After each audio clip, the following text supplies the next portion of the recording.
Ladies and gentlemen, in this video, I'm going to talk about something that's quite taboo, something you should never talk about, never even think about, in fact. In some parts of the world and on some social media sites, it is actually a thought crime to even consider what we're going to talk about today. And I want to really throw this back to the people who disagree with me. If you do completely disagree with me, what I want you to do is come back at me with an argument in the comment section for why I am wrong. If you can do that, if you can change my mind, I would be absolutely shocked, but I am open to it. I think we should be all open to having our opinions changed if something appears in front of us that makes more sense. To start this video off, let's run a quick hypothetical, okay? Do you think that a man who is a criminal, perhaps a violent criminal,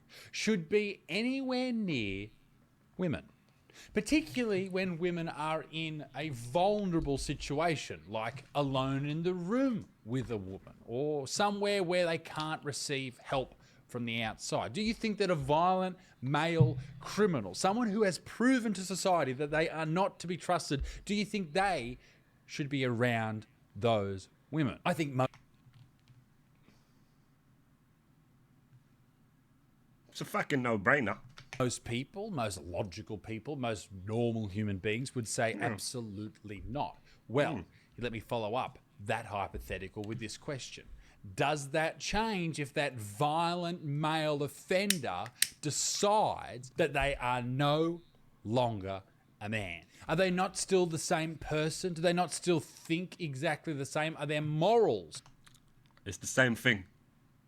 Different.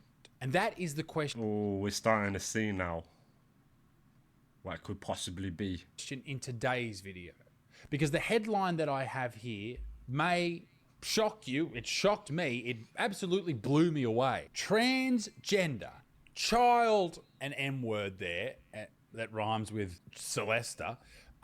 We had to blur it for YouTube.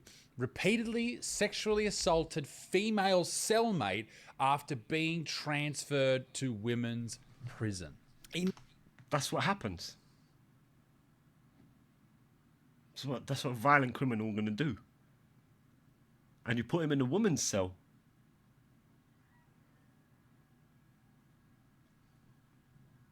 Fucking disappointing. In what world is it appropriate to have someone who would attack a child in a violent nature and a S-word nature? I also can't say that on YouTube. In what world is that appropriate or safe for females? Not just female prisoners, but females in general, even female prison officers. This person, whoever they fucking happen to be, should be locked up in the worst circumstances possible. They should be put in there with a giant fucking dude that could beat the fuck out of them. These people don't deserve to be listened to. I don't give a fuck if that's fucking brutal. If they think that they're a different gender. Why would you listen to them and put them in a place where women are held and then put those women in? It's fucking disappointing. How could you possibly do that? How could you fucking possibly do that? What justification is there for that? That's fucking evil, that is. You've put a fucking violent criminal man in with women because they've said they're transgender. It's fucking disappointing that you've done that. Harm's way. Now, I know those women are fucking criminals, right? Sure. But why are they in jail? Are they all murderers? No. Some of these people might be in there because they haven't paid their taxes or they fucking...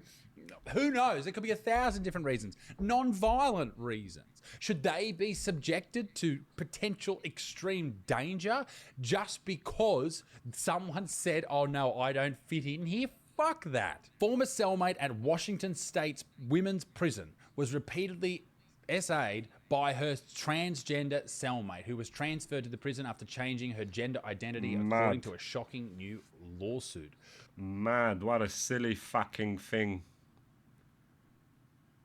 Mozzie Clark sued the State Department of Corrections in federal court last week for locking her in a cell with a 6'4" convicted child, Celesta, who allegedly subjected her to months of stalking, threats, and violence and sexual H&A, according to the lawsuit. Jesus fucking Christ. Now, let me just quickly interrupt myself by saying this. Donald Trump did sign in a gender ideology order where he made the decision to move transgender women who were born male back into male prisons, and this is going ahead in America at the moment. Even though some courts have ruled against this, it is happening there. So why are we still talking about it? Well, in New South Wales, where I live in Australia and all over my country, this still happens. A person who self-identifies as trans has the right to be housed in a New South Wales correctional centre appropriate to their gender of That's ridiculous, bro.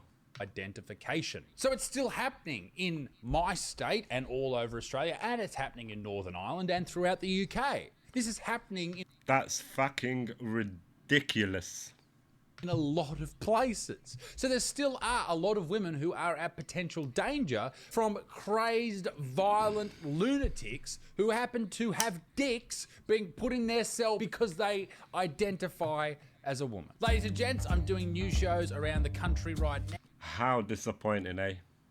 What a letdown. Bastards always sell us out, the fuckers.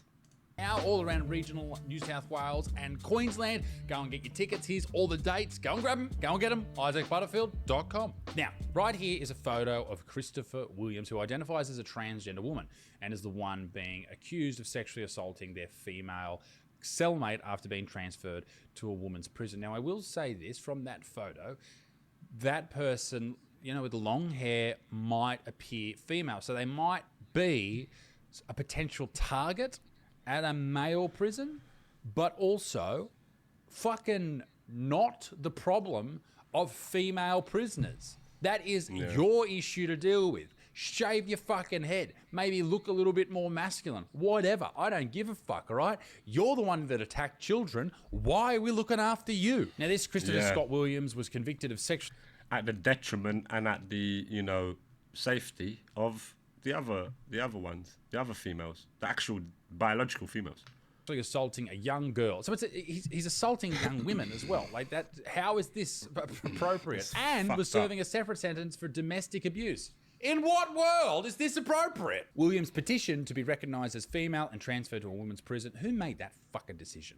Yeah, who fucking done that? Exactly. I'm with him on that. Who fucking made that decision? It was claimed that Williams, who slept above Clark in the top bunk, would threaten to R-word her, leer at her in the shower, and constantly ask for sex. Once with a homemade dildo, New York Post. Oh. Pardon me. Oh. That's, you've just fucking gone out on a fucking crazy limb there, mate. You're not respecting this wonderful molester's fucking pronouns. How dare you? He had brought into the cell according to the lawsuit. In their cell, Miss Clark was on the bottom bunk, Mr. Williams. Okay. Okay, they don't give a fuck now. They don't care now once the victim's been, you know, ruined. Would hover, like I agree with what you're doing, it's just strange coming from the New York Post, who would hover menacingly over Miss Clark's bunk with an erection whilst touching himself. Why? What a fucking nightmare. What a nightmare. Are we misgendering this person? That's what I want to know. I'll fix it, actually. Who would hover menacingly over Miss Clark's bunk with an erection whilst touching herself. With her erection. You there you go, fixed. bigot. He would also display his erection to Miss Clark against her will and gesture towards it. And I'm not against that. That's actually what I do at all my comedy shows, so buy some tickets. One night, Miss Clark woke up and saw inmate Williams sitting on the floor next to her bed with his arm under her blanket, rubbing her genitals. So he... The fuck is this guy doing, man? R-worded her. Clark said the guards did little to protect her when she complained. Oh, that's good. Eventually, Williams was moved to a separate cell, but the inmate would seek her out, stare at her in the showers, and follow her into the bathroom, making perverted comments from the next stall. Nice shit, babe. That's fucked. She also threatened her with violence and intimidated her and embarrassed her and all these horrible things. And this wasn't the first time that Williams did this. In August, another inmate alleged lewd imitating behaviour by Williams and other transgender inmates held in the Washington Corrections Center for Women. For women. For women. According to the Daily Wire, this prison housed at least 11 trans inmates. And on top of all of this shit, this happens all over the world, but this is... Look, UK. Transgender woman wins court case for transfer to female prison. What fucking sort of shit is this, bruv? Who's deciding on this shit? Who's saying yes? Need to be held accountable, bro. This is bad. This ain't it.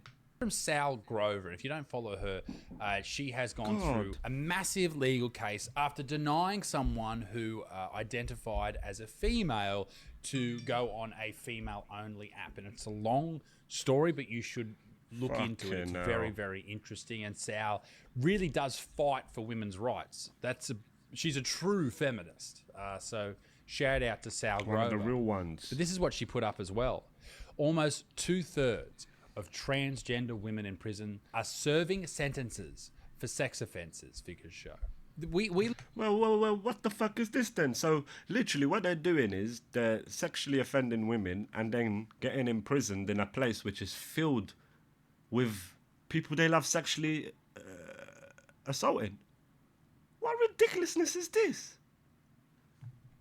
It's fucking sick. It's a sickness. We live in a world where women's safety is at the forefront of everyone's mind. And we talk about it constantly on the news and throughout the media. Everyone's always very focused on their safety, on female safety. We're all about driving down the numbers of abuse and driving down the numbers of murders and all this. It's the reason why they chose the bear. Should. But when it comes to this, everyone who makes decisions is eerily quiet. And that should concern all of us. So if you've got an argument against that, let me know in the comment section down below. Or perhaps you agree with me. Let me know. Ladies and gentlemen, be a good motherfucker. Peace in the Middle East. Me dick stinks. Toodle au revoir. Bye-bye. Damn, man. It's concerning. It's actually fucking concerning. That is concerning, cousin. I can't lie.